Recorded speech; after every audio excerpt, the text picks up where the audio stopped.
How did 32 Nobodies beat AAA giants? How did a studio that didn't even exist 6 years ago win Game of the Year? This is the story of Clair Obscur Expedition 33, proof to the industry that artistic vision beats budget every time. Expedition 33. Guillaume Broche got his hands on Final Fantasy VIII when he was just 7 years old. He would go home every night after school and play it on his living room TV. He was so desperate to become a game developer, but without any real world experience, it was impossible to find anywhere that would take him on. I would have been bored at any kind of job, I feel. Like, I just wanted to create my own thing and tell my own stories. He wants to hire an inexperienced hobbyist. The games industry is quite unwelcoming to outsiders, but when he was around 24, he was finally given a chance to get into the industry. He got offered an internship at Ubisoft. That 7-year-old Guillaume, playing on his Sega Genesis, was just burning to bring his ideas to life. He was later presented with an opportunity at Xbox. He could quit his dream and go into marketing, a nice career with a decent wage, so it was time to make a choice. He could risk stability to pursue his dream of making games, or he could take the safe route, but always wondering, what if? He made his decision instantly. Straight back to Ubisoft. It's at this point that I realized that I don't really want to do marketing because it's not my thing. Like, I just want to create some stuff. They had him work on a couple of AAA titles, Ghost Recon and The Division 2, but the problem with working on such large-scale games is that the average employee, like Guillaume, has zero creative control. He had been working tirelessly for 2 years just to be stuck as additional crew. So what do you think Guillaume did? Did he just accept his fate and sink into being an average employee? Of course not. He started to tinker and experiment. What if I don't need Ubisoft? What if I could make my own game? This game would have to wait though, at least until the evenings where after a long day's work, Guillaume would go home and toy with the Unreal Engine. But then Guillaume was hit with his worst nightmare. Ubisoft moved him to the worst possible project. A cash grab mobile game. Metacritic described it as a, and I quote, very average cash grab that features stale gameplay and predatory monetization tactics. Yeah, the exact opposite of what Guillaume wanted to create. He wanted to give life to characters like Gustave, not help engineer another quick cash grab. Enough is enough. He had endured 2 AAA games of being told what to do. He would not stoop to the gacha mobile game level. He needed a plan. He knew he couldn't take this project to Ubisoft. They wanted him to make some microtransaction stuffed mobile game. In an interview, Guillaume said it would have taken 25 years to get this project pushed through Ubisoft, due to hierarchy and necessary approvals. If Ubisoft wouldn't allow him to make his dream game, he would just do it without them. Expedition 33 is such like a fusion of everything I love in games, in storytelling, in art and everything. Guillaume. An intelligent, curious young man with a degree in computer science and software architecture. He also joined Ubisoft at the same time as Guillaume. He may not have had such a developed artistic vision, but he possesses the technical skills to turn ideas into game systems. He is the person who says, tell me what to do and it will be done. Naturally, when he met Guillaume on the graduate program, they hit it off. They became friends. Guillaume was full of ideas and Tom was just waiting for a chance to put his skills into practice. So when Guillaume started developing Clair Obscur on the side, Tom was the first person he went to. But he had a nice job at Ubisoft. Did he really want to risk his job stability for some indie dream? Of course he did. When he asked Tom if he would quit Ubisoft with him, he immediately started packing his things. But our little team isn't finished. We are missing our third musketeer. Guillaume has the ideas, Tom can turn those into code, but we need someone to handle production. Someone who can keep the team on track, handle finances and deadlines. We need a director of operations. Thankfully, from his time at university, Guillaume knew just the man for the job. François Maurice, a business-minded man with an appreciation for artistic integrity. But this was a big leap for him. It might even be out of his reach. He didn't have any experience in the games industry. He had previously worked as a project manager in a tech firm, so he was walking into this blind. He didn't know if he had what it takes, but there was no one that Guillaume and Tom would have rather worked with. The three musketeers, finally complete, ready to set off on an adventure. They all quit their jobs together and founded the studio Sandfall Interactive. They moved from simple tinkering to full-time production, working day and night on their game. Guillaume was responsible for the creative direction, creating characters like Lune and Maël. Tom was responsible for designing the combat systems, and Francois ran the production roadmap. Their project, still titled We Lost, is finally starting to take shape.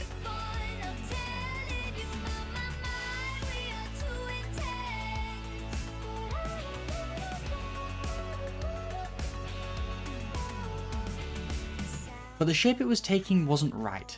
This early demo is light years from the game we'd love and know. Guillaume dreamt of a fantastic world with strange creatures and compelling characters. This demo had no soul, no vision, no identity. This was quite literally an amalgamation of random assets found online, some Victorian buildings here, environment assets there, and we got to this. Not great, I know. And the team knew it too. How could they expect to create memorable characters when they didn't even have any artists on the team? The trio had a choice. They could stop now, cut their losses and go back to their old jobs. Guillaume made sure to leave Ubisoft on good terms, so it was still an option for him. Or they could double down, expand, and keep the dream alive. They'd come too far to give up. Too far to fall down at the first sign of trouble. It was time to recruit more people. If we want to go for Game of the Year, we're going to need people who share the team's creative vision. We need risk takers who are willing to try new things and push the limits of storytelling. We need people just as crazy as Guillaume.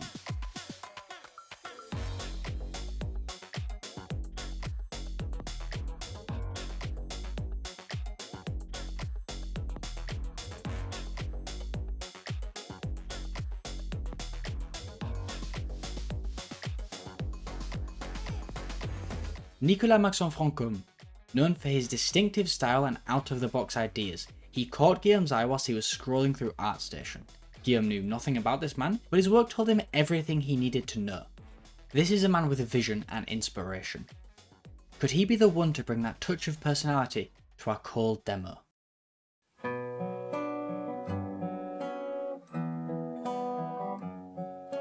Laurent Testard, quite literally a musical genius. He's capable of composing in all the genres, as we will see later in the game. Guillaume stumbled upon his music purely by chance on some obscure forum that he'd never been on before, and on which Laurent had just posted for the first time ever. He was a guitar teacher with no experience in the games industry, but you don't need experience if you have talent, we just need a singer to go along with him.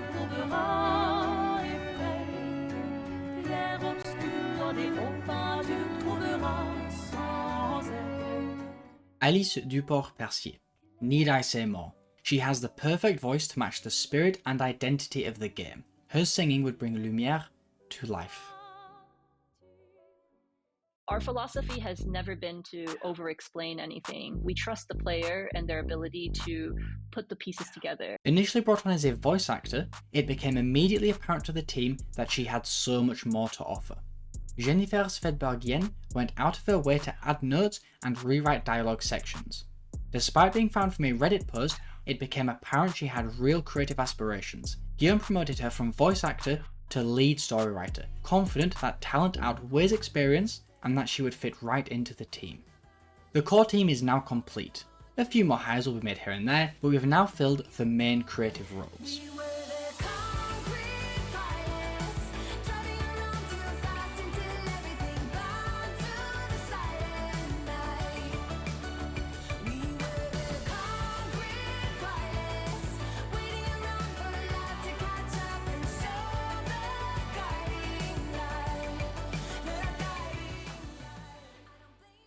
Nicolas helped redefine the art style for the game, moving away from the generic steampunk style to a French-inflicted fantasy world. Lumière was born. Whilst this was happening, Laurent and Alice were busy creating the soundtrack for the game. Laurent would eventually make 154 soundtracks for the game, and Alice's voice gave life to all the best ones. The musical identity was now on par with the visual art style. And let's not forget Jennifer. Writing away day and night, crafting the story for the game, really giving life to the team's creation. She took Guillaume's general vision of Lune and Maël and fleshed them out into the characters we know today, with their distinct personalities and vivid emotions. This is no longer We Lost, the soulless prototype, but a game that balances stunning visuals with musical prowess, all wrapped in a cinematic story. This is Clair Obscur.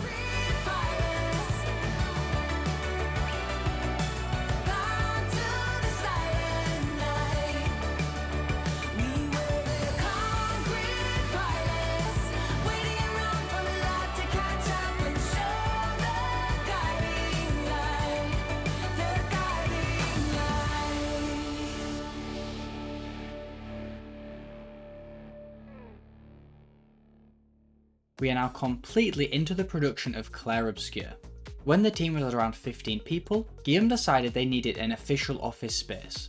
Up until now they were dotted all around Paris, but a team who know each other and trust each other on a personal level is crucial to the success of this game. From Paris to Montpellier we go. Down in the south of France, the team finds a mansion that they can transform into their headquarters. Le Manoir becomes the new home of Sandfall Interactive. Everyone was so excited to move into the new offices, but fate had other plans. Just as the team were settling into their new headquarters, the April of 2021 lockdowns stopped them right in their tracks. They got scattered again. Everyone is now working from home, miscommunication and disorganisation run riot through the company. How can Guillaume lead his team when he doesn't even know what they're doing? Then the team is hit with their first wave of technical issues. Up until now, they'd been developing the game on the Unreal Engine 4, but a newer, more powerful version was released, the Unreal Engine 5. Now of course this newer engine is an upgrade, but not when you have to move your entire game from one engine to another. This wasn't a simple drag and drop file process, this meant rebuilding parts of the game, assets were lost, game systems broke, and animations needed remaking. This was a major setback for the team, setting them back months of hard work. Does this indie team have the spirit to keep going, to power on when things are breaking quicker than they're being fixed? Pressure was starting to pile up for the team. They were getting behind on deadlines, and the indie dream seemed to be slipping away. Over 3,000 people are working on the Call of Duty franchise, and Sandfall Interactive is what, 20 people at this point? Not to mention for half of the team, this was their first time ever working on a game. When you look at the facts, we have a group of hobbyists, at best, with an out-of-reach dream running around calling themselves developers. They were self-funded at this point, so they didn't have any big publisher backing them, no financial security and no support. If this game flops, the studio flops, and everyone goes home empty-handed. The team may be new to game development, but they aren't stupid. They realise this. Due to the lean funding and small nature of the team, everyone had to fill multiple positions and try and hold together various jobs. It's hard enough to do one good job, let alone 3 different jobs at the same time. What's the point? Guillaume wants us chasing this fairy tale dream, the indie studio that makes it big. It's a load of rubbish. We should all go back to Ubisoft, or wherever we came from. At least there we'd have job stability. At least at Ubisoft, we knew we would still be here tomorrow. That was the general mood. Morale was at a complete low. Team members were burnt out, they had no idea if they'd still be there in a few weeks, no idea if Guillaume was going to crash the company trying to chase some indie dream. An indie dream nearly dead before it has even come to life. What do we do now? Meanwhile, a few hundred miles up north, in London, a new company was born. In September 2021, Kepler Interactive was founded. Kepler is a group of independent studios who all came together to pool their resources and help new projects take off. They believe in vision and creativity, especially in smaller studios.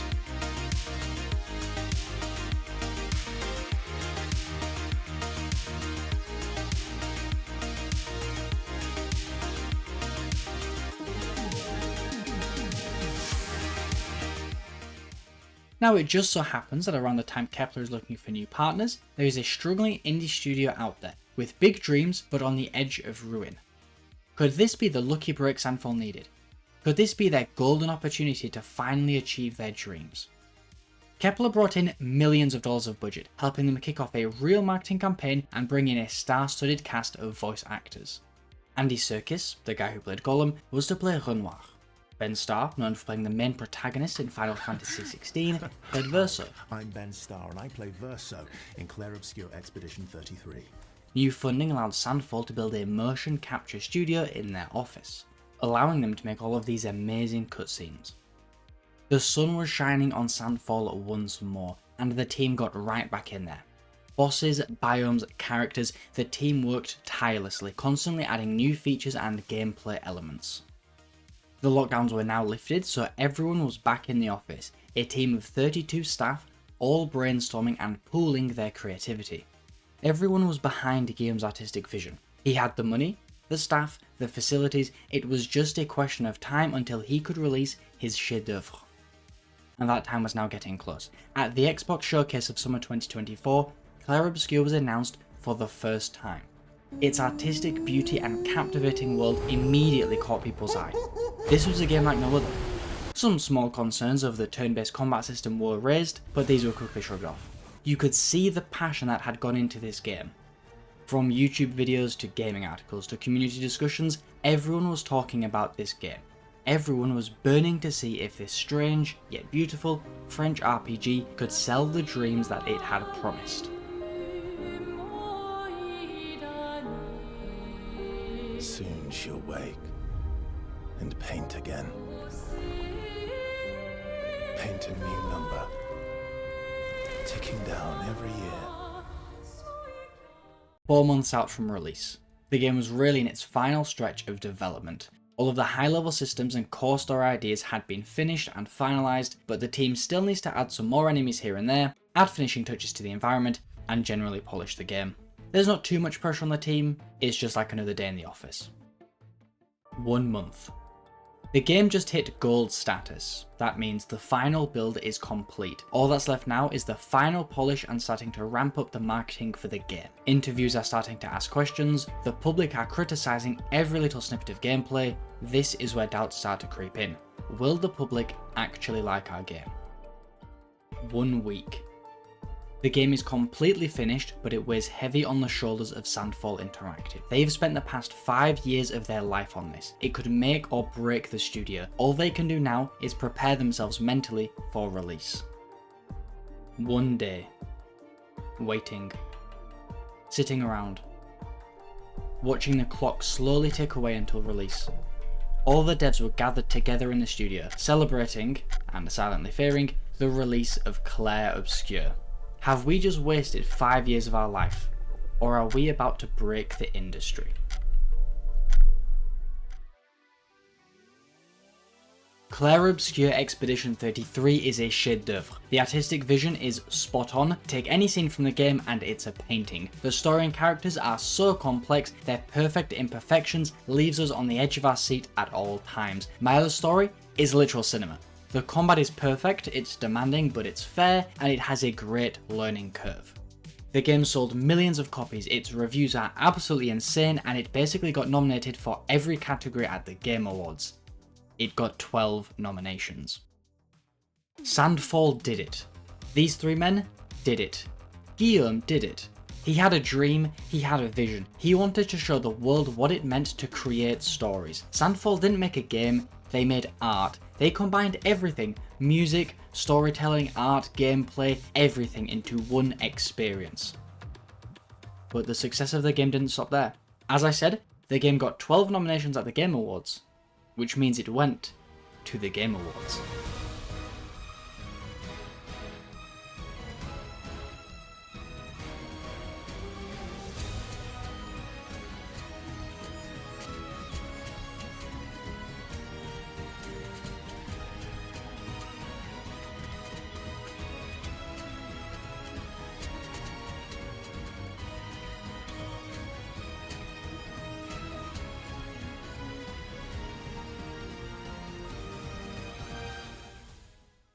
Best RPG, Best Art Direction, Best Game Direction, Best Narrative, Best Performance, Best Score and Music, Best Indie Game, and Best Debut Indie Game. Clair Obscur swept the Game Awards. It won everything and it deserved it. The love, passion and creativity that went into this game is unheard of.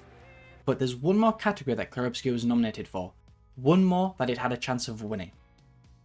Game of the Year. Game of the Year. Game of the Year. But Game of the Year is for AAA studios. It's for games like God of War, Astrobot, or Baldur's Gate 3. It's for massive games with the £100 million budgets and teams the size of a village. A small indie game made by 32 people who have never done this before could never win. right? And the game of the year is mon ami Clair Obscur, Expédition 33.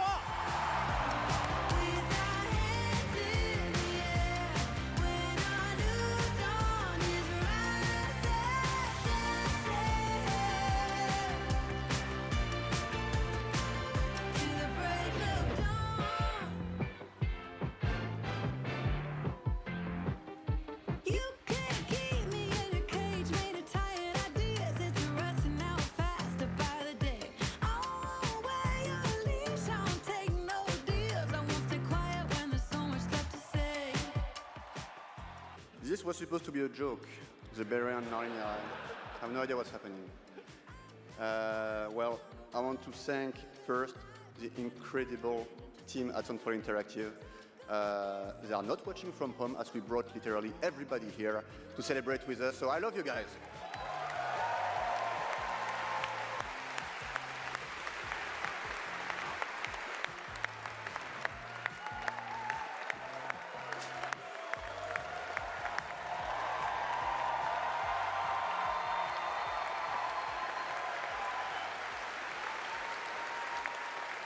In an industry where it's become normal to pay $80 for a game, where companies are favouring AI over real people, and where games are treated like products with the sole purpose to earn as much money as possible, Clair Obscur is a second wind. It's a genre-defining, industry-changing gift. You don't need a massive budget, a huge marketing campaign, or thousands of staff. All it takes is vision, all it takes is a dream. Games are the only form of media where you can combine all other art forms. We need to learn from Clair Obscur, follow its example. Less microtransactions, less battle passes, and more music, more art, more story and characters with deep personalities. Guillaume has shown us all that if you maintain artistic integrity and focus on the creative direction of your game, even an indie game can change the industry. Clair Obscur taught us a lesson that many devs have forgotten. Vision beats budget every time. Expedition 33.